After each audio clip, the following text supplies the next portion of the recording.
సనాతన ధర్మ రక్షకుని లెక్క, ఒక శివాజీ లెక్క దేశ ప్రజలందరికీ పవన్ కళ్యాణ్ గారు కనబడరు. తిరుపతి లడ్డు అయినా ఇంక ఏ అంశమైనా పవన్ కళ్యాణ్ ఒక స్టాండ్ తీసుకుంటే తప్పు అని తెలుసుకున్నాకే ఆయన బరిలో దిగుతాడు. దాని మీద పోరాటం చేస్తాడు. న్యాయం జరిగే వరకు నిలబడతాడు. అది పవన్ కళ్యాణ్ గారి వ్యక్తిత్వం.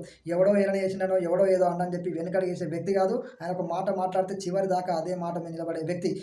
హలో, నమస్తే, దిస్ ఇస్ ఆంజనేయులు. ఈరోజు టాపిక్ వచ్చేసి తిరుపతి లడ్డు కల్తీ వ్యవహారంలో నలుగురిని అయితే అరెస్ట్ చేశారు. గతంలో తిరుపతి లడ్డు కల్తీ కాలేదని జగన్మోహన్ రెడ్డి గారు అంటే తిరుపతి లడ్డు కల్తీ అయిందని చెప్పి ఏకంగా సనాతన ధర్మానికి సంబంధించిన దీక్ష చేసిండు పవన్ కళ్యాణ్ గారు. సనాతన ధర్మ బోర్డు ఏర్పాటు చేయాలని ఏకంగా తిరుపతిలోనే బహిరంగ సభ పెట్టిండు. గతంలో పవన్ కళ్యాణ్ గారు సనాతన ధర్మం గురించి మాట్లాడితే చాలా మంది ఏలన చేశారు. ఆ ఏలన చేసిన సమాధానం ఏంది ఇప్పుడు? అదేవిధంగా కల్తీ జరగలేదని చెప్పేసి జగన్మోహన్ రెడ్డి గారు అంటే ఇక్కడ కల్తీ జరిగిందని పవన్ కళ్యాణ్ గారు అన్నారు. ఏకంగా నలుగురిని అరెస్ట్ చేశారు. ఈ నలుగురిని అరెస్ట్ చేస్తే నిజంగానే లడ్డు కల్తీ అయినట్టేనా అనేది ఈరోజు మన టాపిక్లోకి వెళ్ళబోయే ముందు దయచేసి ఒక లైక్ ఇవ్వడం మర్చిపోకండి. వీడియో పూర్తి అవ్వండి, నచ్చితే సబ్స్క్రైబ్ చేయండి. చలో టాపిక్లోకి వెళ్దాం. ఈరోజు టాపిక్ వచ్చి తిరుపతిలో మనందరికీ తెలుసు లడ్డు కల్తీ అయిందని చెప్పేసి మనందరికీ తెలుసు. దేశవ్యాప్తంగా ఒక కుదిపేసిన అంశం లడ్డు కల్తీ వ్యవహారం. దేశవ్యాప్తంగా కోట్ల మంది ఆరాధించే వెంకటేశ్వర స్వామి ప్రసాదం కల్తీ అయిందంటే భక్తులందరూ చాలా ఆగ్రహానికి లోనయ్యారు. ఏకంగా అదే సందర్భంలో చంద్రబాబు నాయుడు గారు లడ్డు కల్తీ వ్యవహారాన్ని బయటికి తీసుకొస్తే దాని మీద మన పవన్ కళ్యాణ్ గారు మనందరికీ తెలుసు సనాతన ధర్మానికి సంబంధించిన దీక్ష చేస్తున్నా అని చెప్పేసి దీక్ష చేపట్టి ఏకంగా ఆయన విజయవాడ కనకదుర్గమ్మ వారి మెట్లు కడగడం జరిగింది. ఆయన మెట్లు కడిగితే ఆయన దీక్ష చేసుకుంటే దాన్ని కూడా చాలా ఘోరంగా అవమానించారు, ఏలన చేశారు కొంతమంది, మనందరికీ తెలుసు. అదేవిధంగా ఆయన ఏదైతే సనాతన ధర్మం గురించి మాట్లాడినప్పుడు ఆ మధ్యలో లడ్డు అనే అంశం గురించి ఎవరు మాట్లాడొద్దు అంటే మాట్లాడితే తప్పేంది అన్నట్టుగా అది కూడా పవన్ కళ్యాణ్ గారిని విమర్శించారు. మరి తర్వాత పవన్ కళ్యాణ్ గారు తిరుపతి వేదిక బహిరంగ సభ పెట్టి సనాతన ధర్మ బోర్డు ఏర్పాటు చేయాలంటే ఏకంగా ఆయన బీఫ్ తిన్నాడు. అదేవిధంగా ఆయన ముస్లింలతో ఉన్నాడు, ఆయన క్రిస్టియన్లతో ఉన్నాడు అని చెప్పేసి ఫోటోలు పెట్టారు. ఆయన భార్య క్రిస్టియన్ అని చెప్పి అవమానించారు. అనేక రకాలుగా పవన్ కళ్యాణ్ గారిని టార్గెట్ చేశారు. ఎందుకంటే సనాతన ధర్మం అనేది దేశవ్యాప్తంగా పవర్ఫుల్. ఈ దేశమే సనాతన ధర్మం పునాదులమే నిర్మితమైంది. అది అందరికీ తెలిసిన విషయమే. సనాతన ధర్మం ఎంత పవర్ఫుల్ అంటే సనాతన ధర్మాన్ని మాట్లాడే వ్యక్తులు కూడా అంతకు మించిన పవర్ఫుల్గా ఉంటారు. ఎందుకంటే సనాతన ధర్మం పవర్ అట్లుంటుంది. అలాంటి వ్యక్తి పవన్ కళ్యాణ్ గారు సనాతన ధర్మం గురించి మాట్లాడగానే దేశవ్యాప్తంగా ఆయనకు ఆదరణ వచ్చింది, దేశవ్యాప్తంగా ఆయనకు సపోర్ట్ వచ్చింది. ఈ సపోర్ట్తో ఎక్కడ పవన్ కళ్యాణ్ గారు దేశవ్యాప్తంగా పేరు పొందడం అని చెప్పేసి ఆ రోజున అనేక రకాలుగా పవన్ కళ్యాణ్ గారిని తగ్గించడానికి ఆయన బీఫ్ తినడని చెప్పేసి ఆయన ముస్లిం గెటప్లో ఉన్న ఫొటోస్ క్రిస్టియన్ అని చెప్పేసి అనేక రకాలుగా ఆయనకు ఆపాదించి ఆయన తగ్గిద్దామని ఆ ప్రయత్నం చేశారు. కానీ పవన్ కళ్యాణ్ అనే వ్యక్తి అందరినీ గౌరవిస్తాడు, తన మతాన్ని ప్రేమిస్తాడు, ఇతరులను గౌరవిస్తాడు. ఇది పవన్ కళ్యాణ్ గారు పాటించే విధానం. దాన్ని దెబ్బ కొట్టలేకపోయారు. ఎందుకంటే ఎంత హీరణ చేసినా నిలబడి కలబడతాడు పవన్ కళ్యాణ్. ఏదైనా మాట చెప్తే గదే మాట మీద చివరి దాక్కుంటాడు.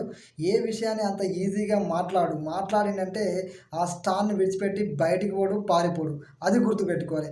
అదేవిధంగా సనాతన ధర్మం బోర్డు ఏర్పాటు చేయాలన్నప్పుడు దేశవ్యాప్తంగా ప్రతి నేషనల్ మీడియా దగ్గర నుంచి గల్లీ నుంచి ఢిల్లీ దాకా ప్రతి ఒక్కరు సనాతన ధర్మ బోర్డు ఉండాలని చెప్పేసి పవన్ కళ్యాణ్ గారికి సపోర్ట్గా వెళ్ళారు. ఈ రోజున దేశవ్యాప్తంగా పవన్ కళ్యాణ్ గారికి ఒక పేరు వచ్చిందంటే ఆ ధర్మానికి సంబంధించిన పోరాటం చేయడం వలన వచ్చింది. అది గ్రహించాలి. అదేవిధంగా అనేక రకాల విమర్శలు చేశారు పవన్ కళ్యాణ్ గారిని. ఆ విమర్శలన్నీ పవన్ కళ్యాణ్ గారిని టచ్ చేయలేకపోయినాయి. ఎందుకంటే సనాతన ధర్మాన్ని పాటించే ప్రతి ఒక్కరూ పవన్ కళ్యాణ్ గారి వెనక నిలబడ్డారు కాబట్టి, అక్కడ ధర్మం ఉంది కాబట్టి. ఈ రోజున లడ్డు కల్తీ జరిగిందని ఆ రోజు చెప్తే ఏమైనా చేశారు. ఈ రోజు నలుగురిని అరెస్ట్ చేయడం జరిగింది. ఆ నలుగురి అరెస్ట్ మన అందరికీ అర్థమైపోతుంది. నలుగురు అరెస్ట్ చేయడం వల్ల, ఎందుకంటే నలుగురు వివిధ డైరీలకు సంబంధించిన ఎండీలు.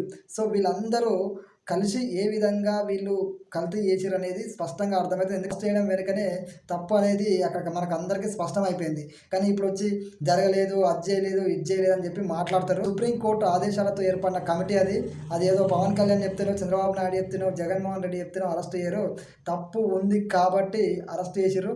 అర్థం చేసుకొని తిరుపతి లడ్డు వ్యవహారంలో నిజంగా కఠినంగా తప్పు జరిగిందని భావించి అరెస్ట్ చేసిరు కాబట్టి నిందితులను వదిలిపెట్టవద్దు. కోట్ల మంది మనోభావాలతోటి ముడిపడ్డ అంశం.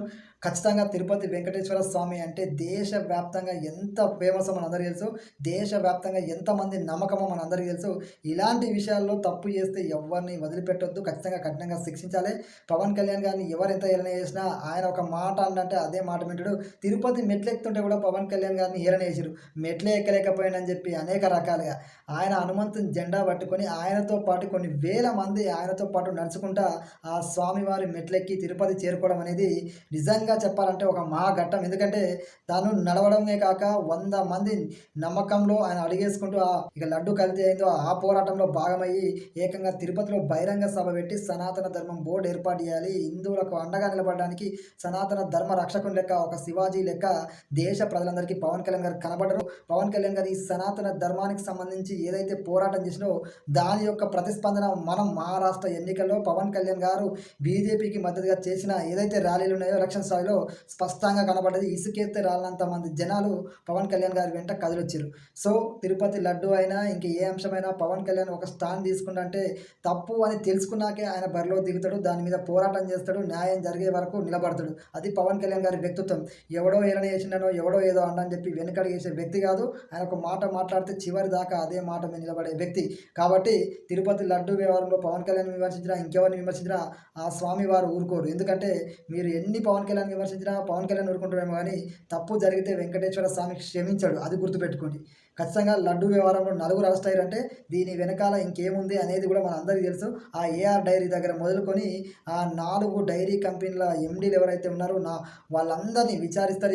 ఇంకా చాలా ఉంది కథ. ఖచ్చితంగా తప్పు చేసిన ఎవ్వడు తప్పించుకోలేడు ఆ వెంకటేశ్వర స్వామి చేతి నుండి. అది గుర్తుపెట్టుకోండి.